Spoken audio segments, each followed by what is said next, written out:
There was a meal, served in homes across America during the war, made from cans that had sat waiting, from jars lined up in darkened cellars, from packets tied with string.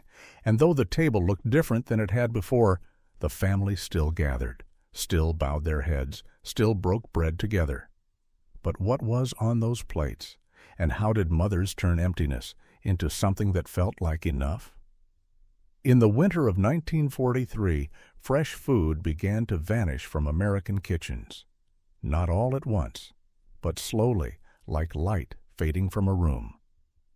The butcher's counter grew quieter, the produce bins shrank, eggs became scarce, butter a luxury, meat a memory reserved for Sunday, if you were lucky. And so mothers opened their cupboards and found a new kind of pantry staring back. Rows of tin cans, glass jars sealed with wax, dried beans in cotton sacks, powdered milk in cardboard boxes. These were not the foods they had grown up with, but they were the foods that would carry families through. The smell of those kitchens was different too. No sizzle of bacon in the morning, no roast browning in the oven. Instead, the metallic pop of a can opener, the dry rustle of dehydrated vegetables, the faint tang of vinegar from pickled beets. It was the scent of adaptation. And beneath it all, a question every mother quietly asked herself: how do I make this feel like home? But there was something else, something most families never noticed, hidden in the labels of those cans. Tucked into the instructions on dried milk boxes, written in fine print on ration booklets. A system so carefully designed that even the women who cooked with it every day didn't fully understand its purpose. Not until years later. Not until the war was over and the stories could finally be told. Before the war, fresh food had been the backbone of American meals. Farmers brought milk to doorsteps in glass bottles. Grocers stacked apples and carrots in wooden crates. Butchers wrapped cuts of beef in brown paper tied with twine. Children grew up knowing the seasons by what appeared on their plates. Strawberries in June, corn in August, roast chicken on Sunday. There was a rhythm to it, a comfort. But by 1942, everything changed. The government needed to feed soldiers overseas, millions of them. Canned goods, dried rations, preserved meats, all of it was prioritized for military supply lines. Factories that once made soup for families now made soup for the front. And so the Office of Price Administration introduced rationing.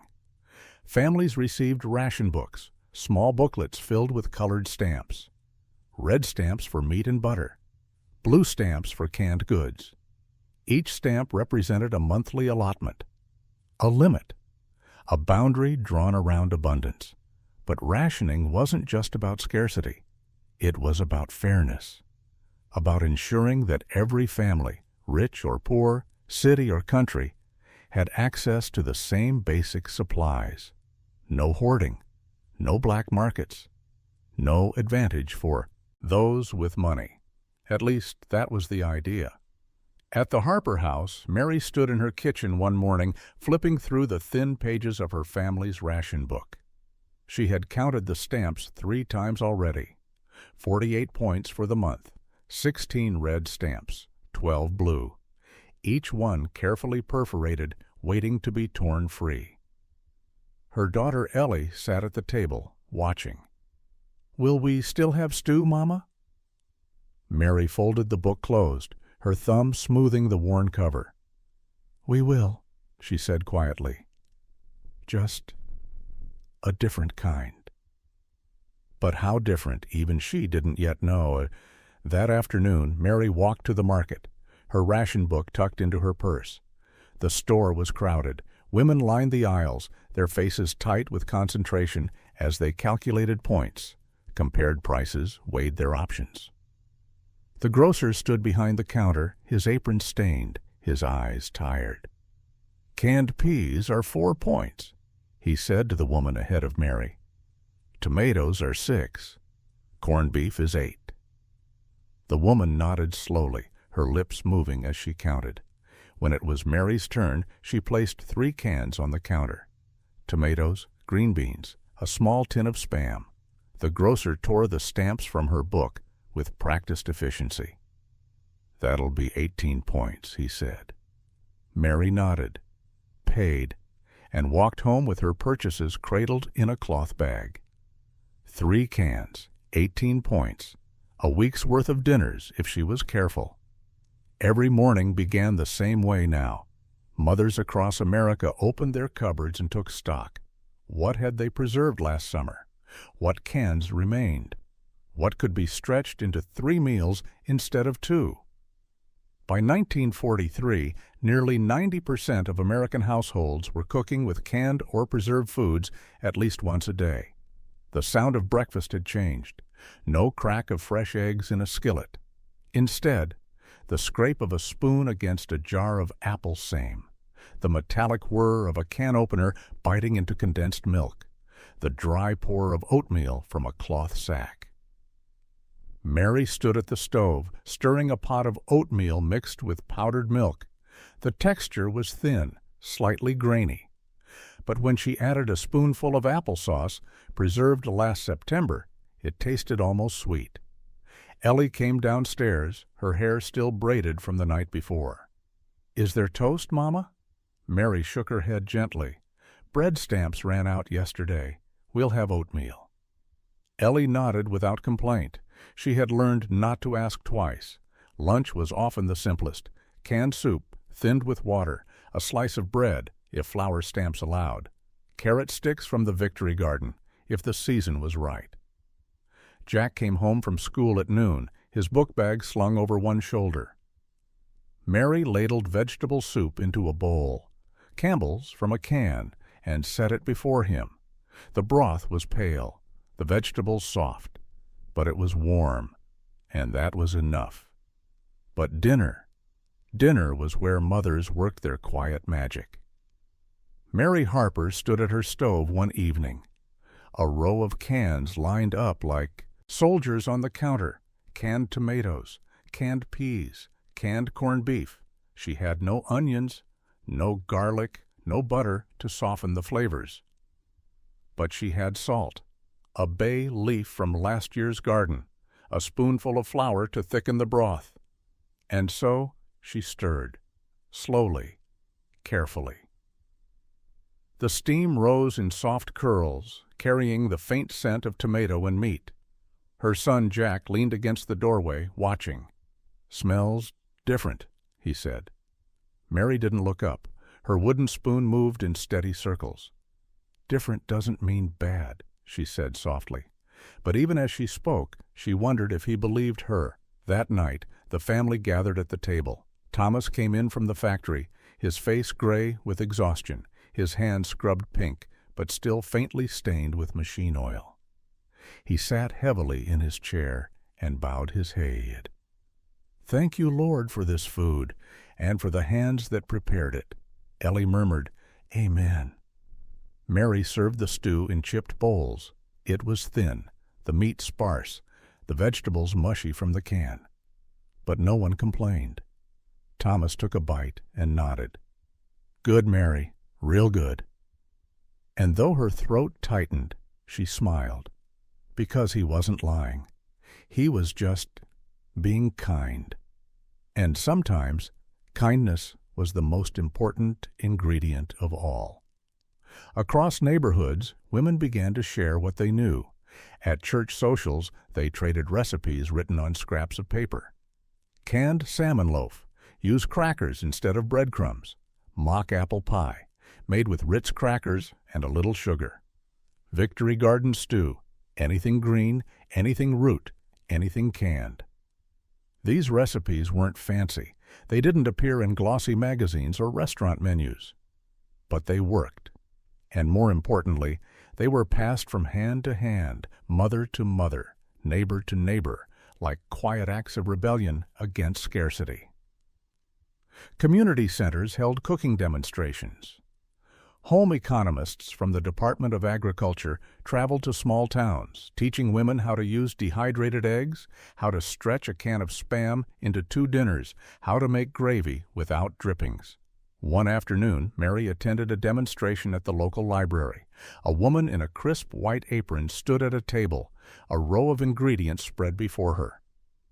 "Today," the woman said, "we're going to make a casserole using only canned goods and a handful of crackers." The women in the audience leaned forward. Mary pulled a pencil and a scrap of paper from her purse. The demonstration lasted an hour.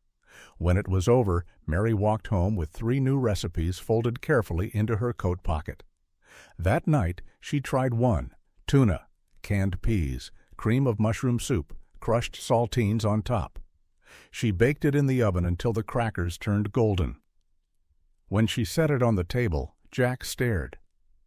"What is it?" "Tuna casserole," Mary said. He took a bite, chewed slowly, then nodded. "It's not bad." And Mary felt a small flicker of pride, because not bad was actually quite good. Children helped too. They shelled beans, peeled carrots from the garden, stirred pots while their mothers pinned laundry or mended socks. At school, teachers asked students to bring in 1 canned good a week, donations for families whose ration stamps had run out early. Ellie Harper carried a can of green beans to school one Friday, wrapped in a handkerchief. Her teacher placed it gently on a table already crowded with tins. "Every little bit helps," the teacher said. And Ellie believed her. But late at night, when her mother opened the cupboard again, Ellie sometimes wondered, would there ever be enough? Churches organized food drives. Women's clubs collected canned goods and distributed them to families in need. Neighbors knocked on doors, offering jars of preserved peaches, extra cans of soup, a loaf of bread baked with carefully saved flour stamps. One evening, there was a knock at the Harper door. Mary opened it to find Mrs. Peterson from across the street, holding a mason jar filled with amber liquid. "Chicken broth," Mrs. Peterson said. "Made a big batch yesterday. Thought you might be able to use it." Mary's eyes stung. "Thank you," she whispered. Mrs. Peterson smiled and turned away, her coat fluttering in the evening breeze. Mary stood in the doorway, holding the jar, feeling its warmth against her palms. It wasn't much, but it was everything. By the spring of 1944, the shortages deepened. Meat became nearly impossible to find. Butter vanished entirely for weeks at a time. Even canned goods, once abundant, grew scarce as factories worked overtime to supply the military. Families learned to wait in line, sometimes for an hour, sometimes for 3, hoping the grocer had received a shipment, hoping their ration stamps would be enough. Mary Harper stood outside the market one cold morning, her coat pulled tight, her breath clouding in the air. She had 2 red stamps left for the month. 2. The line stretched down the block, women huddled together, their faces pinched with cold and worry. When she finally reached the counter, the grocer shook his head. "No beef today, Mrs. Harper. Got some canned hash if you're interested." She nodded, took the can, paid, and walked home slowly, the weight of it small in her hands. That night she opened the can and spooned the contents into a skillet. Corned beef hash, potatoes, a little onion powder from a packet. The smell was sharp, salty, not unpleasant, but not comforting either. Thomas came in from the factory, his face gray with exhaustion. Jack and Ellie sat at the table, quiet. Mary set the plates down. The food was plain, the portions small, but no one complained. Thomas reached across the table and squeezed her hand. "Tastes just fine," he said, and though Mary's throat tightened, she smiled. Because he wasn't lying. He was just being kind. But later that night, after the children were asleep, Mary sat at the kitchen table, her ration book open before her. She counted the stamps again, calculated. What remained? 2 weeks until the next allotment. 2 weeks. She pressed her fingers to her eyes and breathed slowly. There had to be a way. There always was. The next morning, she walked to the library and checked out a book. Wartime Recipes for the American Homemaker. The cover was plain, the pages thin, but inside were hundreds of recipes designed for scarcity.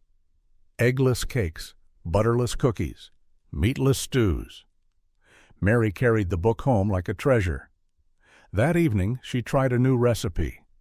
War cake. No eggs, no butter, no milk, just flour, sugar, water, raisins, and spices. She mixed it carefully, poured the batter into a pan, and slid it into the oven. When it was done, the kitchen smelled of cinnamon and cloves. She cut 4 slices and set them on the table. Jack took a bite. "It's good," he said, surprised. Ellie nodded, crumbs on her lips. Thomas ate his slice slowly, savoring it. "You're a miracle worker, Mary," he said quietly. And this time, when she smiled, it felt real. But Americans didn't just endure. They adapted. They innovated. They found pride in making something from nearly nothing. Mothers learned to doctor canned vegetables with a pinch of sugar, a splash of vinegar, a sprinkle of dried herbs from last summer's garden. They learned to stretch a single can of tuna into casserole for 5. They learned to bake cakes without eggs, using vinegar and baking soda to make the batter rise. They learned to make butter from evaporated milk and gelatin, whipped until it looked almost real. And slowly, these meals became part of the family story. Not shameful, not something to hide, but something to be proud of. "We made it work," mothers would say years later. "We didn't waste a thing." By 1945, over 20 million American families were growing victory gardens, small plots of vegetables that supplemented canned goods and ration stamps. And in those gardens, something else grew too. Hope. One evening, Ellie helped her mother pull carrots from the soil behind their house. The roots were crooked, dusty, small, but they were theirs. Mary wiped the dirt away with her apron and smiled. "Tonight," she said, "we'll have fresh carrots with dinner." Ellie's eyes lit up. "Really? Really?" And that night, as the family gathered around the table, there were canned peas, yes, and corned beef hash, yes. But there were also carrots, bright orange, still warm from the earth. And for just a moment, the meal felt whole. Jack took a bite and closed his eyes. "Tastes like summer," he said softly. And it did. Women also learned to preserve everything they could. In late summer, kitchens became canning factories. Steam rose from boiling pots. Glass jars clinked on countertops. The smell of cooked tomatoes and sugar filled the air. Mary spent 3 days in August canning tomatoes, green beans, and peaches. Her hands were raw from peeling. Her back ached from standing. But when she was done, she had 32 jars lined up on the cellar shelf. 32 meals. Waiting. She stood in the dim light of the cellar, looking at them, and felt something close to wealth. Neighbors swapped jars. "I'll trade you pickles for applesauce. I've got extra tomatoes if you need them. Take this jar of peaches. We made too many." These trades weren't transactions. They were gestures of care, of community, of holding each other up when the weight became too much. And in those exchanges, something beautiful happened.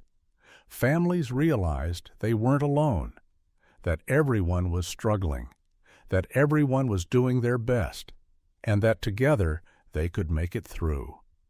One afternoon, Mary knocked on Mrs. Peterson's door, holding a jar of green beans. "Thought you might need these," she said. Mrs. Peterson's eyes softened. "Come in," she said. "I just made coffee. Well, coffee substitute, but it's hot."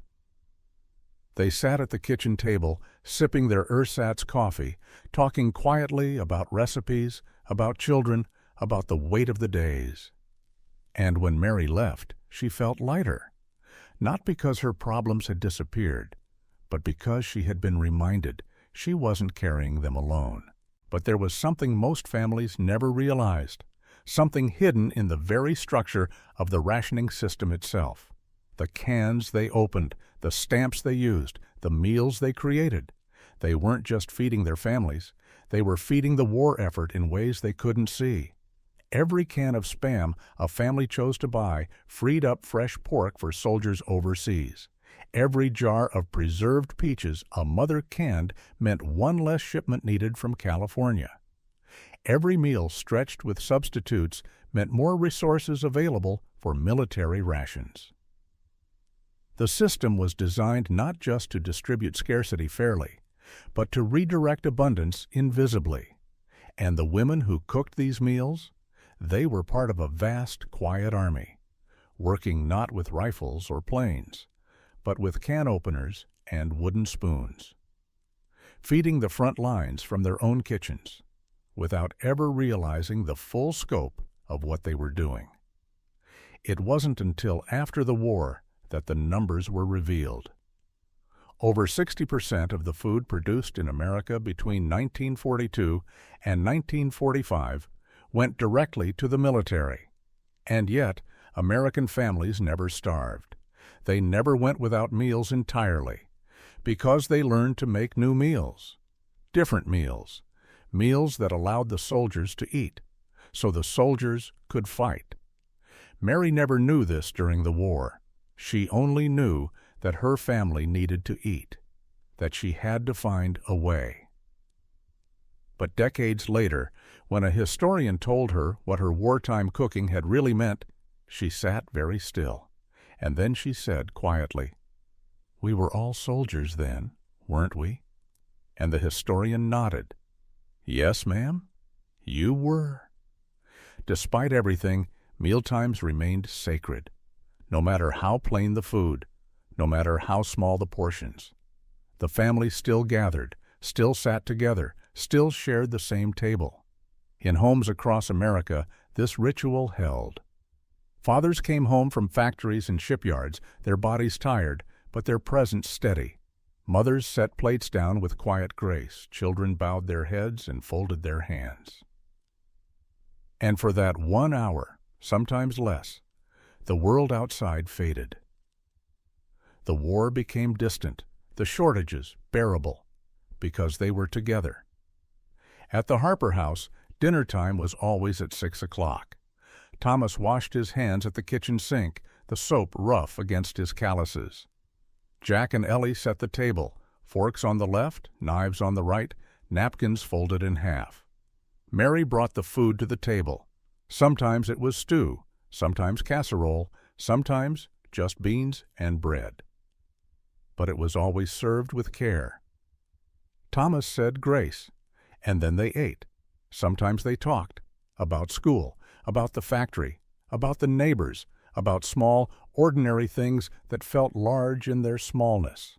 Other times they ate in silence, not awkward, just quiet. The clink of forks on plates, the soft scrape of a knife, the occasional sip of water. And in that silence there was comfort, because silence meant peace, and peace during wartime was a gift. One evening, Ellie looked up from her plate and asked, "Mama, when the war is over, will we have roast beef again?" Mary paused, her fork halfway to her mouth. "Yes, sweetheart, we will." "And mashed potatoes with real butter?" "Yes." Ellie smiled. "I can't wait." Thomas reached over and ruffled her hair. "Neither can I, kiddo." But even as he said it, there was something in his eyes, a flicker of doubt, because none of them knew when the war would end, or how long they would have to wait. So they learned to find joy in what they had, not in what they lacked. Mary made a game of it sometimes. "Guess what's in tonight's stew?" she'd say. Jack would squint at his bowl. "Carrots, potatoes, some kind of meat." "What kind?" "I don't know. Spam?" Mary laughed softly. "Close. Corned beef." And they would laugh together, not because it was funny, but because laughter felt like resistance, like refusing to let the hardship take everything. But not every family managed as well as the Harpers. Some households had no victory garden, no preserved jars from the summer before, no extra stamps to trade. These families, often in cities, often newly arrived from rural areas seeking factory work, struggled in ways that didn't make the newspapers. Mothers stretched single cans across 3 days. Children went to school with empty lunch pails, claiming they had already eaten. Fathers worked double shifts and came home to meals that barely filled a corner of their hunger.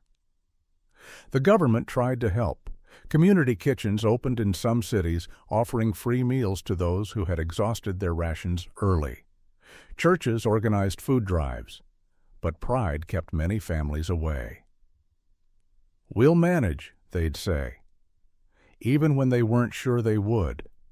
Mary saw it sometimes, in the faces of women at the market, in the way they counted their coins twice, 3 times, in the way their children stood too close, too quiet, their eyes hollow with hunger, barely concealed. One afternoon, Mary saw a woman at the grocer's counter, her ration book open, her hand trembling as she tore out stamps.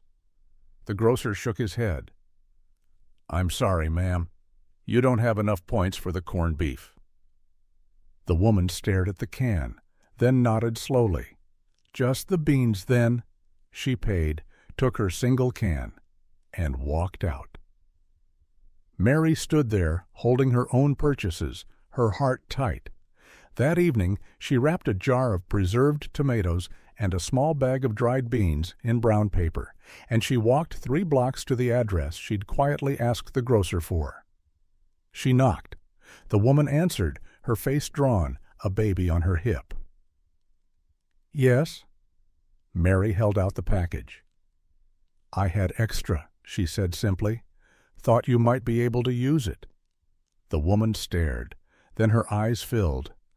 I can't." "You can," Mary said gently. "We all help each other. That's how we get through."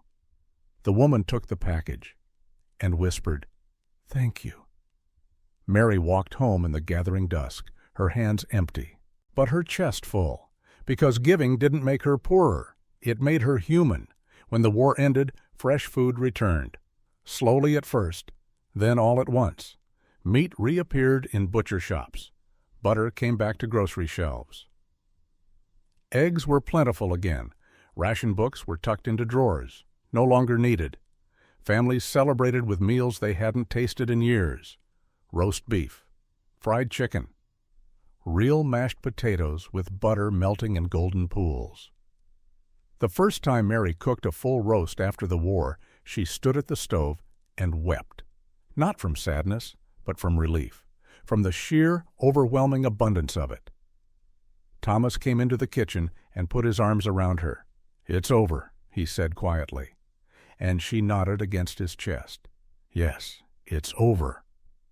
But the habits remained. Mothers who had learned to stretch $1 didn't forget how. They still canned vegetables every summer, still kept a pantry stocked with backup supplies, still cooked with care, with thrift, with respect for what they had. And the recipes? Those stayed too. Tuna casserole, Spam and eggs, mock apple pie, depression cake. These dishes didn't disappear after 1945. They became part of family tradition, passed down to daughters, whispered over holiday tables, written in the margins of old cookbooks. Mary taught Ellie how to make war cake when she was 16.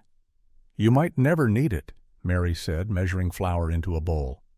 "But it's good to know how." Ellie watched her mother's hands, memorizing the movements. And years later, when Ellie had children of her own, she made war cake on a quiet Sunday afternoon, not because she had to, but because it reminded her of her mother, of the kitchen table where they had eaten together, of a time when scarcity had taught them gratitude.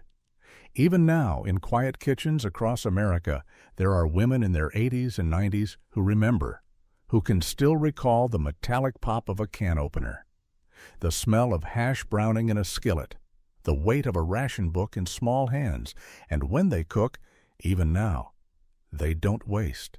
They save the bacon grease. They use every scrap. They make something warm from almost nothing. Because once, long ago, that was all they had, and it was enough. One woman interviewed in 2003 said this: "I still can't throw away leftovers. My daughter laughs at me. She says, 'Mom, it's just a spoonful of peas.' But I remember when a spoonful of peas was the difference between a meal and going without. So I save it. And I use it, and I'm not ashamed of that." She's not alone.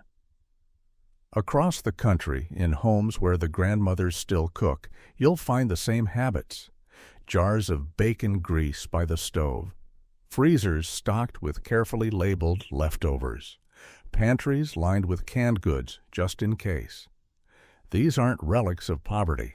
They're relics of pride, of a generation that learned to make miracles from tin cans and ration stamps and refused to forget.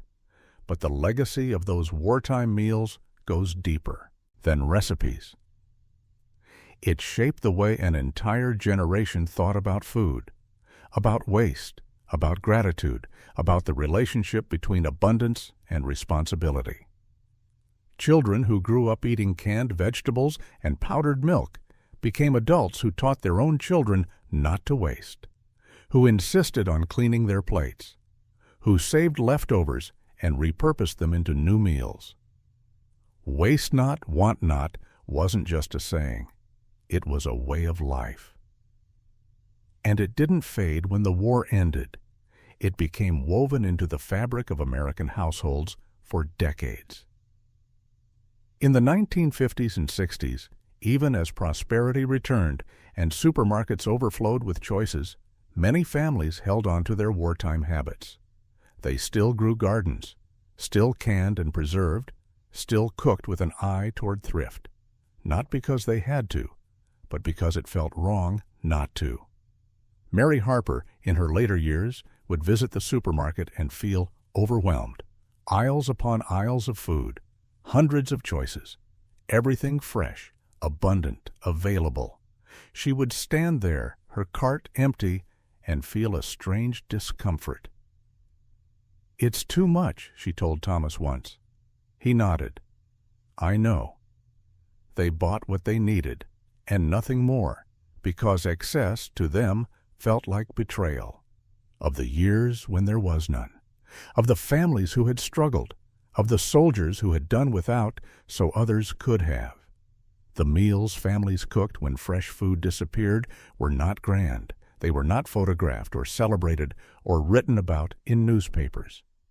But they were made with care, with creativity, with love that stretched further than any ration stamp ever could.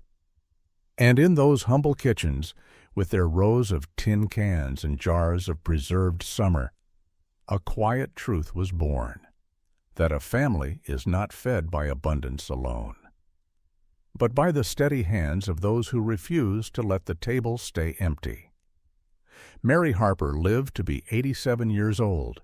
In her final years, she still kept a pantry stocked with canned goods, still made war cake on occasion, still saved every scrap. Her grandchildren would ask her why, and she would smile, her hands folded in her lap, her eyes distant with memory. "Because once," she'd say softly, "we had so little, and we made it enough." She paused. "That's not something you forget." And it wasn't, because those wartime meals weren't just about food.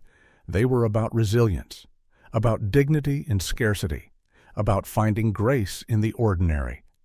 They were about families gathering around tables, holding hands, bowing heads, and giving thanks, not for abundance, but for presence, for being together, for making it through one more day. And in the end, that was the meal that mattered most, not what was on the plate, but who sat around the table, the mothers who stirred pots with tired hands and hopeful hearts. The fathers who worked long hours and came home to meals that weren't quite enough, but were given with love. The children who learned to be grateful for what they had instead of resentful for what they lacked. Together they ate, they endured, they prevailed. And when the war finally ended, they carried those lessons forward into peacetime, into prosperity, into the lives of their children and grandchildren, so that even now, decades later, the echo of those wartime kitchens remains. In the clink of a can being opened, in the careful measuring of ingredients, in the refusal to waste, in the quiet understanding that food is never just food, it is memory, it is love, it is the thread that binds us to those who came before. And so the mothers stirred their pots, the children set the table, the fathers bowed their heads in thanks, and together they ate, not because the food was perfect, but because they were still together. And in the end, that was the only meal that truly mattered, the one shared, the one remembered, the one that carried them through the darkness and into the light. A simple meal, made sacred by the hands that prepared it, and the hearts that gathered to receive it.